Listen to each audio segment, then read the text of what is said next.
On Friday, New York Mayor Eric Adams surrendered to federal authorities and was arraigned on corruption and bribery charges. Former New York Governor Andrew Cuomo is reportedly already interested in running for mayor. Damn, he moves faster than COVID through a nursing home.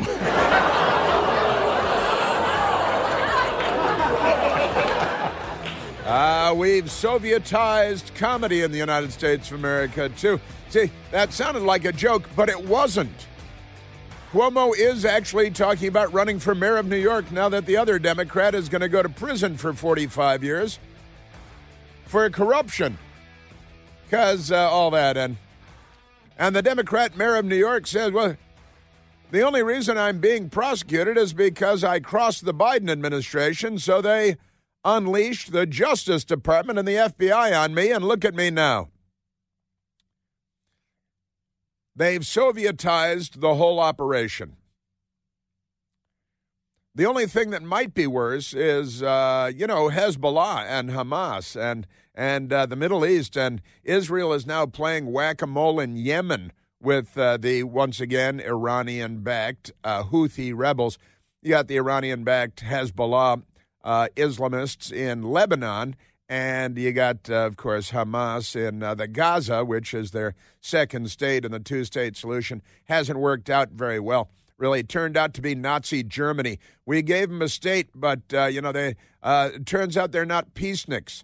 Sure, they got those turbans and those scarves and stuff, but they've got daggers underneath them, so a little complicated. We've got that, but there's a bit of hilarity going on there, I've got to say. The news media told us that after Hassan Nasrallah, he got whacked, and they had to drop a whole lot of bombs on him because he was deep underground.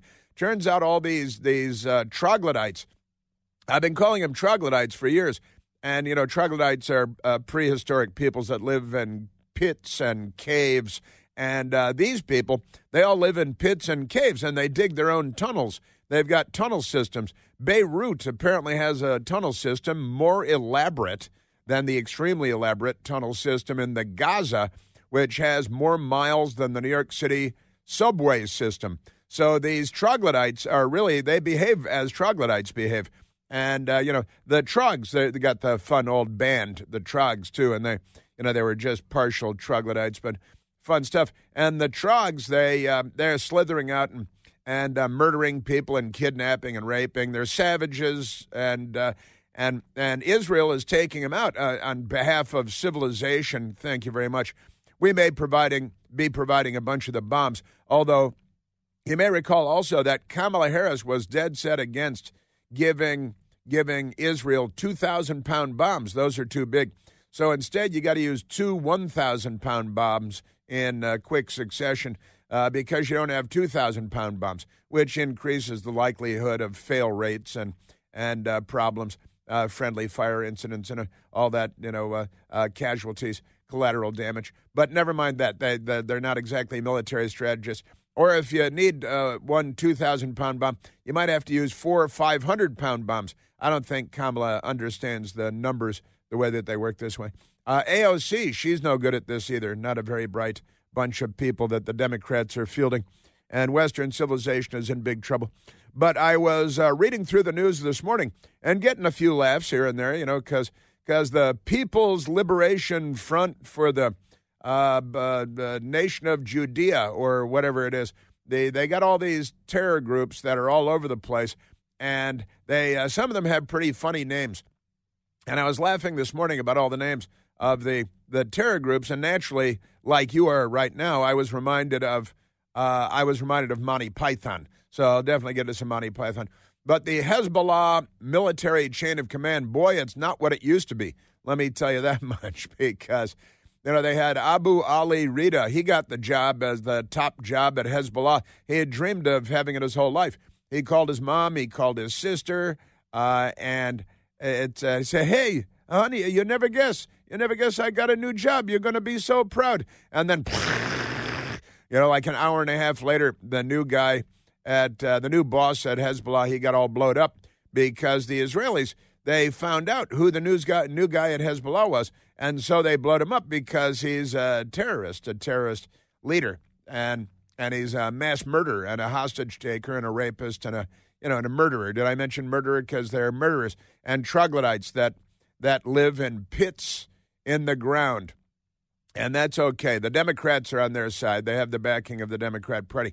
Remarkable stuff. So I got a lot of updates for you on that because there's some pretty funny stuff. Now, the brand new, he didn't last very long. He lasted only hours, literally, not even a day, in the position, the brand spanking new leader of Hezbollah. Hey, Mom, Hassan Nasrallah has been blown up by the Jews.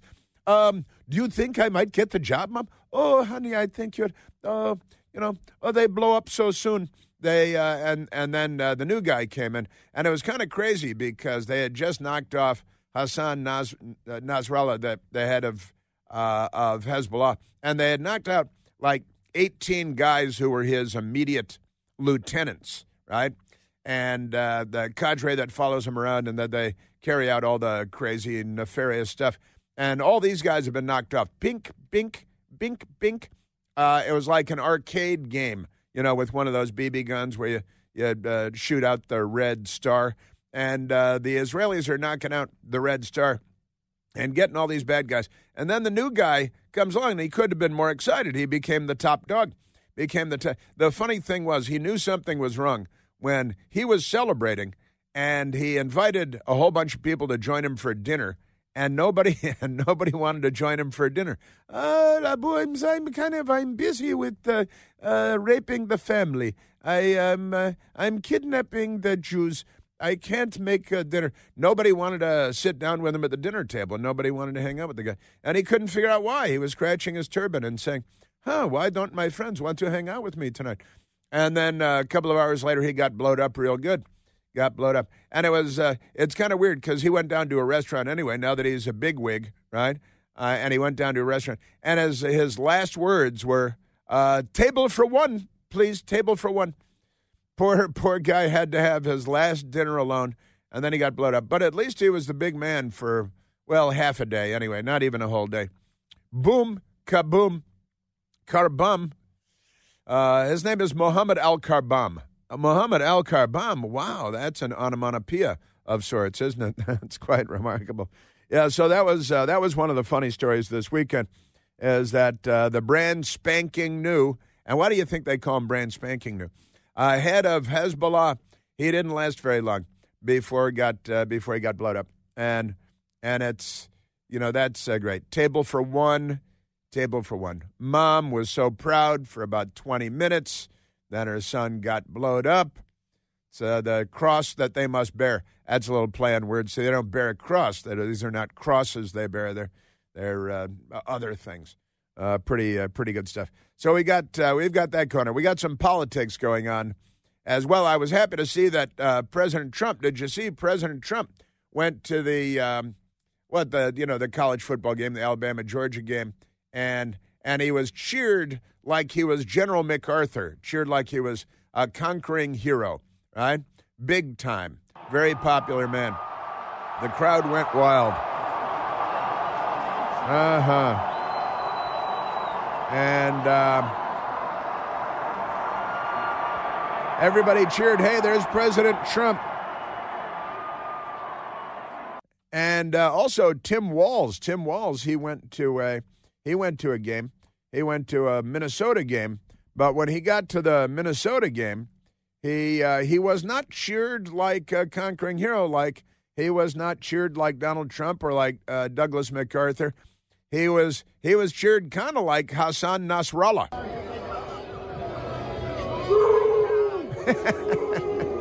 Hey, here comes Tim Walz. He's going to his college football game. Get out of here. Go on and get out of here. Why don't you just get out of here? So he was not greeted warmly like a conquering hero, the college students.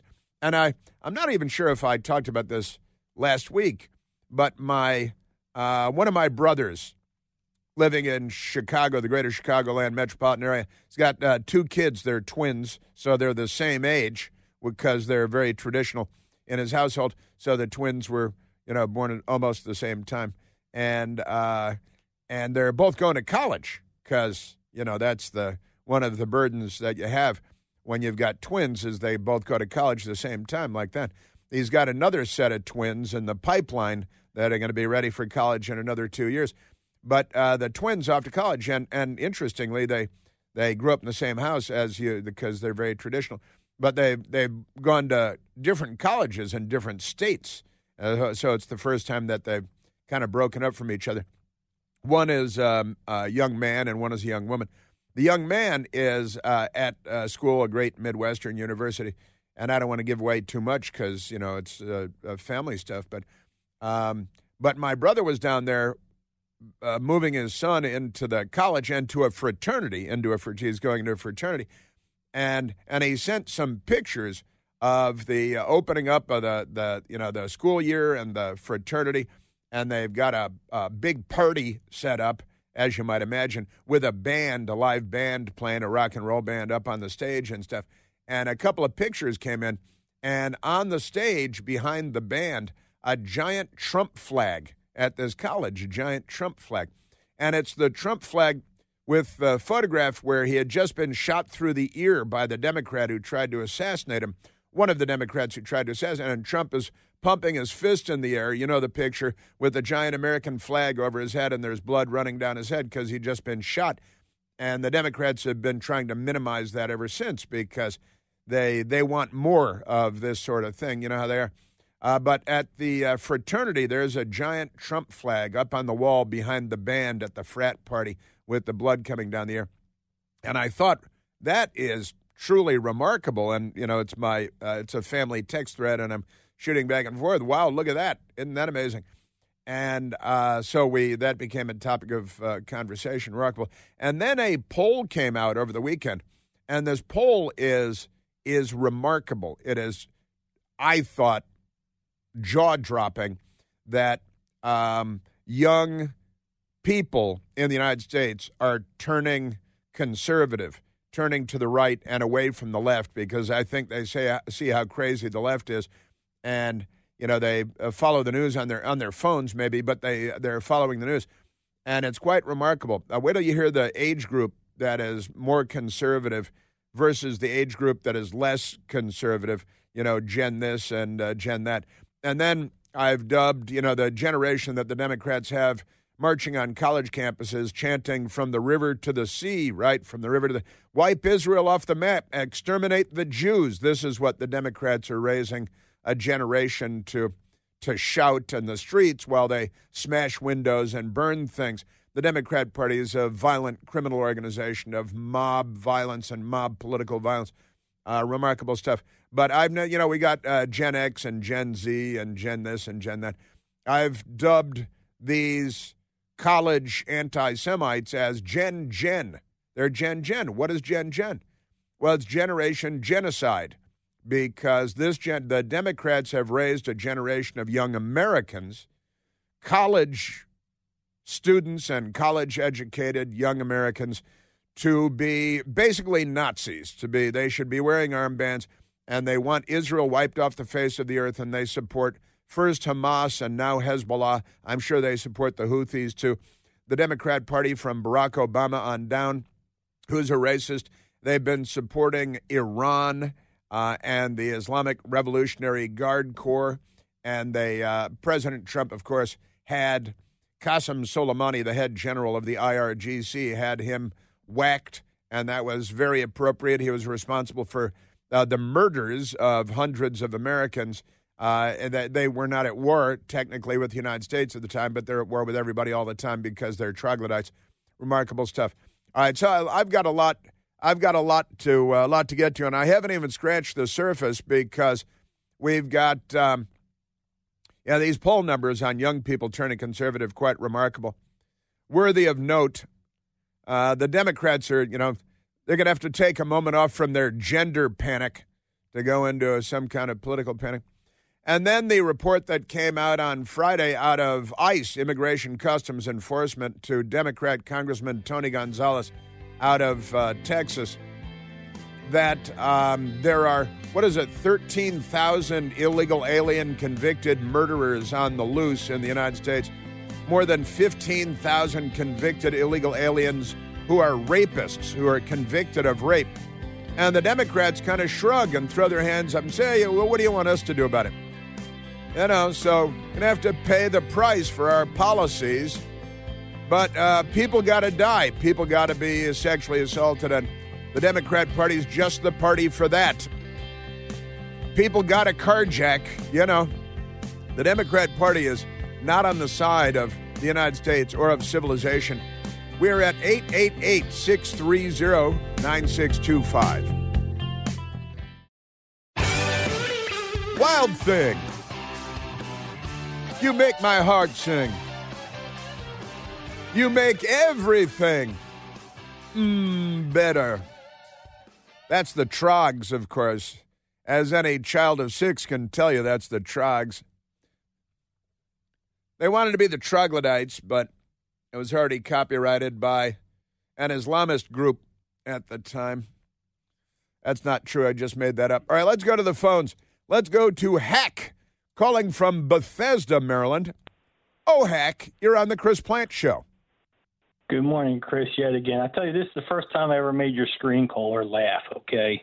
But you make light of these situations in the Middle East, but have you ever thought of the impact it has on the guy who has to coordinate the change of command ceremonies?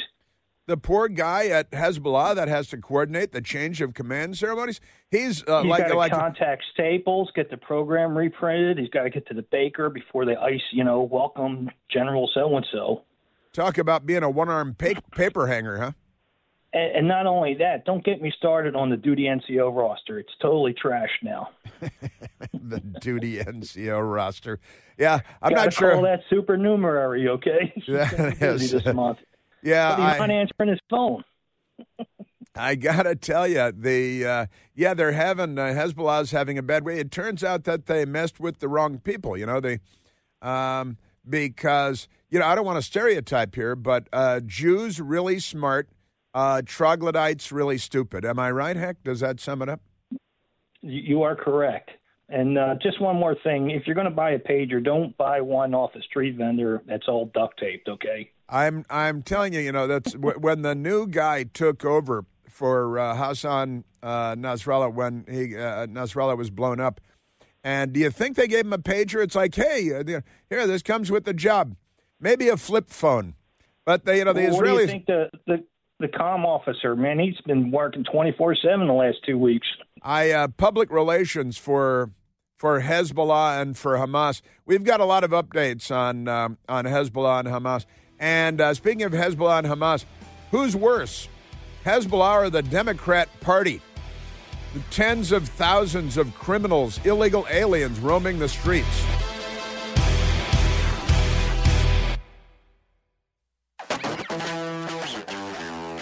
And yesterday was Sunday where we live. What day was it where you live? It's Democrats might just change the days of the week at any time. They don't use the Gregorian calendar, for example. They use a fiscal year that may change depending on which government entity you're referring to. Remarkable stuff for corporate entities, too. Why use the Gregorian calendar, the Christian calendar, when we can just start our years in October and whenever? It's remarkable. But never mind that right now. My best girl and I yesterday, Sunday, we were out on our friend Corey's boat. We were out on Corey's boat. It's a pontoon boat. And on the mighty Potomac River, we have a big river here in Washington, D.C., fairly big. And we were out on the boat because it was the Trump parade. It was the Trump flag boat parade. And there were, how many? 40,000 boats. Actually, there were about 20 boats. There weren't 40,000 boats. The weather was not perfect, and it had rained until go time for the parade was noon. And when we set out at noon, we were quite punctual, actually. And there were 20, maybe slightly more than 20 boats. But good fun was had by all, and it really was great. And it didn't rain on us. It stopped raining the moment. I think it stopped raining at 11:30. And again, that you show up at your boat and you got to go rally Alexandria, Virginia, and then head north. And we went to the Georgetown waterfront with the boat parade full of communists. They call themselves Democrats, but they're not democratic at all, are they? And then the the Wharf. They call it the Wharf in Southwest Washington, D.C., a fairly recent development there. No, I said go down on the wharf. So you always got to throw in whenever you're talking about the wharf. No, I said go down on the wharf. Hey, Darla. But that's another thing for another day. And so the Trump boat parade yesterday was a ton of fun. And we had a couple of beers. We definitely had a couple of beers. And it was big fun. And everybody was happy and cheerful. And we got flipped off a handful of times by Democrats. And then they fired on Fort Sumter again. You know how the Democrats are. But half the fun is the Democrats flipping you off. And we wave and laugh and smile and raise a beer to them. Red Solo cup. I had the Red Solo cup with my ultra right beer. My ultra right beer. Brought down a 6-pack of ultra right beer on ice. And and it was a wonderful, wonderful day.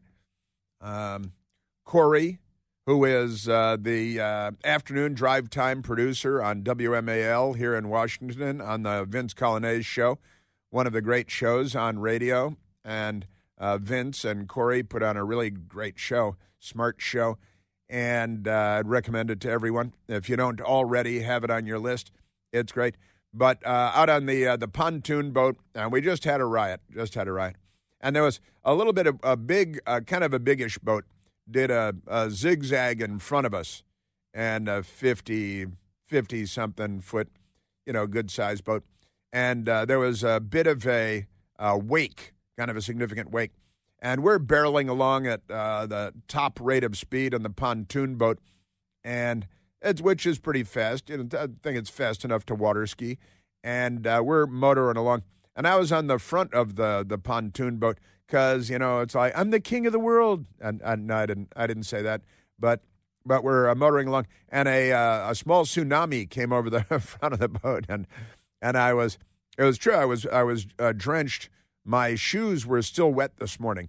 When I got home, I peeled everything off, and I took a shower because it was the Potomac River. And, Democrats run the Potomac River, and you know what that means.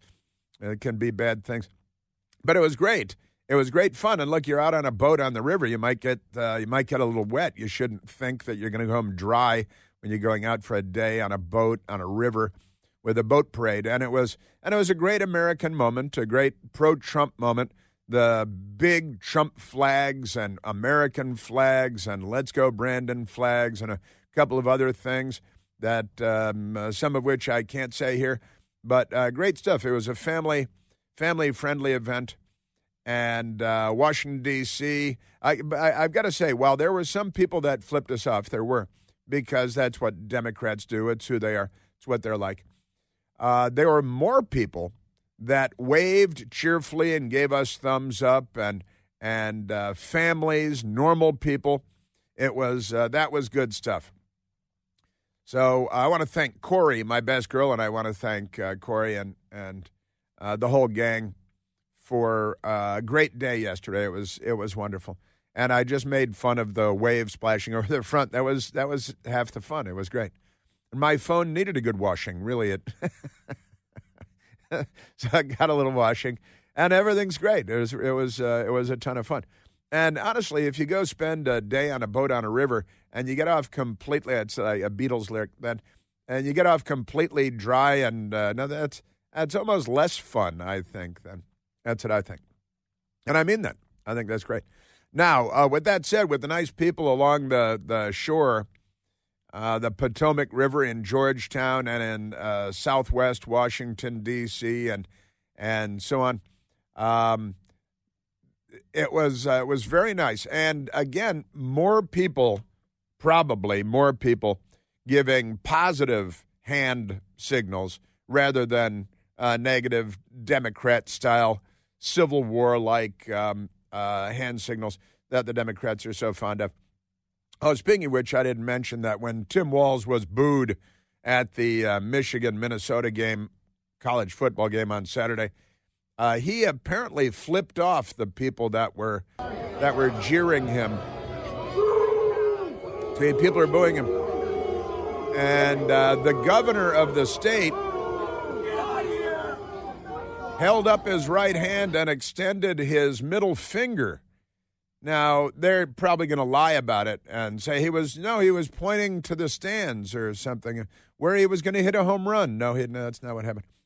Yeah, but he did. The Pacific pundit Tim Walz sticks his middle finger at Michigan fans after they boo him at college football game. And he flipped. But when you're a Democrat, that's okay. That's not a news story because our filthy, rotten news media is the most corrupt institution in America.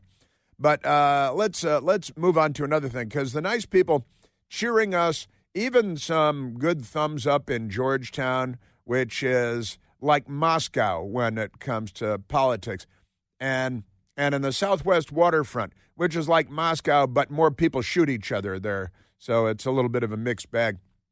And it's kind of interesting to see the number of people that have a positive reaction to the Trump boat parade with lots of giant Trump flags and good stuff. And that reminds me of the Harvard study, the new Harvard study, the new Harvard poll. And the radical left-wing extremists at Axios wrote up the story. America's youngest voters turn right. Turn right? Oh, no. The Democrats might have to burn police cars and stuff. Share of young American men. The headline is misleading because it's not just men, but in the media they get everything wrong, including the first couple of words of their headlines. Share of young American men who say they identify with select political ideologies. So the political ideologies here. And it's the survey of 18 to 29-year-olds. 18 to 29-year-olds. And it was conducted by the Harvard Youth Poll. Is that like the Harvard-Harris poll, but it's different? And shouldn't we keep these people away from our youth? I think that probably should. So among 18 to 24-year-old Americans on the Harvard poll, how many identify as liberal? How many identify as conservative? How many shrug and say, I'm a moderate. I don't really care. I'm 18, and I'm just trying to get something done over here, and we'll leave alone what that is. But here it is among 18 to 24-year-olds. 22% say they identify as liberal. 26% say they identify as conservative. Now, wait a minute. What's that? 22% of 18 to 24-year-olds say they're liberal. And among the same cadre of 18 to 24-year-olds, 26% say they identify as conservative. Now, that leaves another 48% who say, I'm a moderate, which means I don't really want to answer the question. I just want to move on. And in fact is, if you like Trump and you're conservative, you might be more inclined to say, I just don't want to answer that question. I'll just say I'll pick none of the above. I'm a moderate. Now, so that's the 18 to 24-year-olds, where more 18 to 24-year-olds now say they're conservative than say they're liberal by 4 points. That's not within the margin of error. It might be on this poll, actually, but that's a 4 percentage point spread, and that's pretty significant. Now, that's 18 to 24-year-olds. 25 to 29-year-olds, you see, more identify as liberal than as conservative. The older 25 to 29-year-olds. They 27% identify as liberal and only 21% identify as conservative. And the same 48% say, I'm a moderate. I don't really want to answer the question. So a new trend has emerged in American politics, they say at Axios, where they love their colons.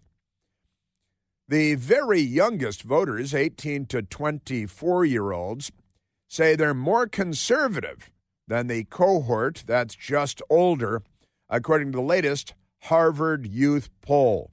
And then they have this why it matters. I love this. If you're doing journalism, you shouldn't have to stop to say why it matters and explain to your readers why it matters. If you're telling the story properly and it's a story worth telling, then you will explain it in the way that you tell the story. You don't have to stop to say why it matters, all right? Hey, I'm reading this article about this development. I wonder why it matters. I've never thought that while reading a news article. Yeah, but maybe I have in the Washington Post. Why does this matter? Because they're all changing genders or something. Why it matters? This new trend, which is true for both genders. Well, then why did you start out by saying men when it says it's true for both genders?